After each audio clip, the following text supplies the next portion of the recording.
En 1951, la Libye était l'un des pays les plus pauvres au monde. Sous Kadhafi, et avant l'intervention de l'OTAN, le niveau de vie des Libyens était le plus élevé d'Afrique. En avance sur la Russie, le Brésil et l'Arabie Saoudite. Le droit au logement pour chaque Libyen était une obligation du gouvernement. Les couples nouvellement mariés recevaient 50 000 $ d'aide pour acheter leur propre maison. L'électricité était gratuite pour tous. Le niveau d'éducation était très élevé. Le taux d'alphabétisation avait atteint les 85%. Les Libyens bénéficiaient d'un système de soins des plus avancés et surtout, gratuit pour tous. Les personnes ne trouvant pas les soins ou l'éducation qui leur convient en Libye, recevaient une aide du gouvernement pour se rendre à l'étranger. Tous les prêts étaient sans intérêt, à 0%. Le prix de l'essence était de 14 centimes. Chaque Libyen souhaitant devenir agriculteur, le gouvernement lui offrait une ferme, avec de l'équipement du bétail et des semences. Le 1er juillet 2011 à Tripoli, 1 700 000 Libyens sont sortis pour manifester contre l'OTAN. 1 700 000 Libyens, ce qui représentait 95% de la population de Tripoli, soit environ un tiers de la population de la Libye. La banque centrale libyenne appartenait à l'État. Et contrairement aux banques occidentales, en Libye la banque n'était pas détenue par les Rothschild, et donc libre de dettes. En 1991, la Libye a été accusée sans preuve d'être responsable de l'attentat de Lockerbie Paname 103. Il s'est avéré que les États-Unis avaient payé les témoins au procès, 4 millions de $ chacun, pour témoigner contre les accusés libyens. Ils ont été payés pour mentir, et ils ont depuis retiré leurs preuves. Kadhafi avait également travaillé pour remplacer le paiement du pétrole qui était en dollars américains, par le dinar africain. Nicolas Sarkozy avait traité la Libye de menace pour la sécurité financière de l'humanité. L'un des premiers actes de la Libye rebelle a été de créer une nouvelle banque centrale. Devenue la propriété des Rothschild, comme les nôtres en Occident, les pays de l'Ouest. La famille Rothschild possède plus de la moitié des richesses du monde. Les banques Rothschild créent de l'argent à partir de rien, et le vendent aux États avec intérêt. Cela signifie que nous n'aurons jamais assez d'argent pour rembourser ce qui est dû. Alors que nous, et nos enfants, sommes devenus esclaves pour dette aux intérêts Rothschild. Contrairement à nos dirigeants, Cameron, Obama, et Hollande, Kadhafi avait refusé de vendre son peuple. La Libye était libre de toute dette.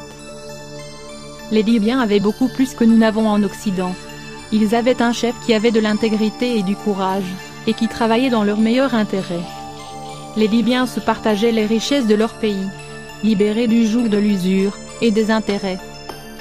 Sans la tyrannie des Rothschild et leur contrôle sur l'émission de monnaie, nous pourrions tous vivre comme des gens riches. On estime à plus de 150 000 le nombre des Libyens tués par l'OTAN et les rebelles. Kadhafi croyait en la démocratie directe, comme le prévoit son livre, le livre vert, The Green Book. Selon Kadhafi, les démocraties parlementaires sont intrinsèquement corrompues. Que les gens peuvent, et devraient se représenter. Après avoir cru les mensonges sur cet homme toute ma vie, son livre m'a étonné. Comment rester assis sans réagir, en regardant comment des individus et des pays sont diabolisés, détruits par nos gouvernements criminels. Et regarder les médias protéger ces personnes responsables de crimes contre l'humanité. Nous devons montrer notre solidarité avec les peuples de Syrie, de la Palestine et du monde entier.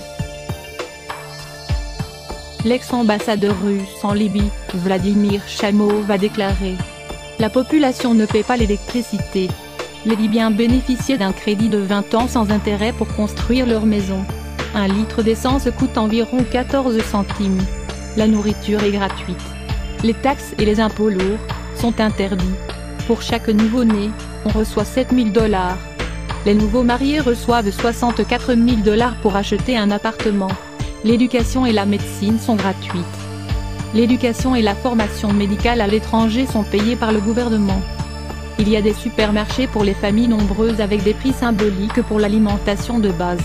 La vente des produits au-delà de leur date de consommation est punie de fortes amendes, parfois même de prison. Beaucoup de pharmacies offrent des fournitures gratuites. Diffuser de faux médicaments est un crime majeur. La population ne paie pas l'électricité. La vente et la consommation d'alcool sont interdites, la prohibition est une loi. Les prêts d'achat d'une voiture ou d'un appartement sont accordés sans intérêt. Les affaires immobilières sont interdites. Si quelqu'un veut acheter une voiture, jusqu'à 65% du prix est réglé par l'État. L'essence est moins chère que l'eau. Les bénéfices de la vente du pétrole sont consacrés au bien-être de la population, et à l'amélioration des conditions de vie. Beaucoup d'argent a été dépensé pour irriguer le pays avec l'eau des aquifères souterrains, et par son échelle, le système a été appelé la 8e merveille du monde. Il fournit 5 millions de mètres cubes par jour à travers le désert et a considérablement augmenté le territoire irrigué. 4000 km de pipelines sont profondément enterrés pour les protéger de la chaleur. Tout ce qui a été nécessaire au projet a été accompli par la seule Libye. Hélène Chelestuk a déclaré: la propagande occidentale a diabolisé Mouammar Kadhafi en le décrivant comme un tyran pathologique, et un ennemi implacable des aspirations démocratiques de son peuple. Ce n'est pas vrai, car il existe en Libye des mécanismes de contrôle populaire et de démocratie, il existe des conseils élus de citoyens et des communautés autonomes, comme appelées ici, des communes. Tout cela, sans bureaucratie pléthorique, mais avec un haut niveau de vie et de sécurité sociale pour les citoyens. Est-ce pour cette raison que la Libye a été diabolisée et attaquée par les puissances impérialistes? Pourquoi la Libye est-elle bombardée? La Libye qu'on décrit comme une dictature militaire de Kadhafi, est en réalité, l'État le plus démocratique du monde. En 1977, il a été proclamé la Jamaïria, qui est une forme élevée de démocratie, où les institutions traditionnelles du gouvernement sont abolies, et où le pouvoir appartient directement au peuple à travers ses comités et congrès. L'État est divisé en de nombreuses communautés, qui sont des mini-États autonomes, dans un État ayant autorité sur leur district, y compris l'allocation des fonds budgétaires. Récemment, Kadhafi a émis des idées encore plus démocratiques, distribuer les revenus du budget directement et de façon égalitaire aux citoyens. Ces mesures, selon le leader de la révolution libyenne, devant éliminer la corruption et la bureaucratie parasite. Il n'est évidemment guère étonnant que les médias dominants ne fournissent au public aucune de ces données, extrêmement révélatrices sur la nature réelle du régime libyen, car il est probable que tous les indignés à travers l'Europe réclameraient des avancées sociales calquées sur la Libye du colonel Kadhafi. Ce qui serait pour le moins embarrassant pour les si brillants et si compétents dirigeants du vieux continent. La diabolisation du colonel Kadhafi en Occident a pris une nouvelle dimension après les attentats de Lockerbie et du décès de l'UTF. L'Occident continue d'accuser la Libye d'avoir perpétré ces attaques terroristes, alors que l'excellent journaliste Pierre Péan a définitivement démonté cette fable.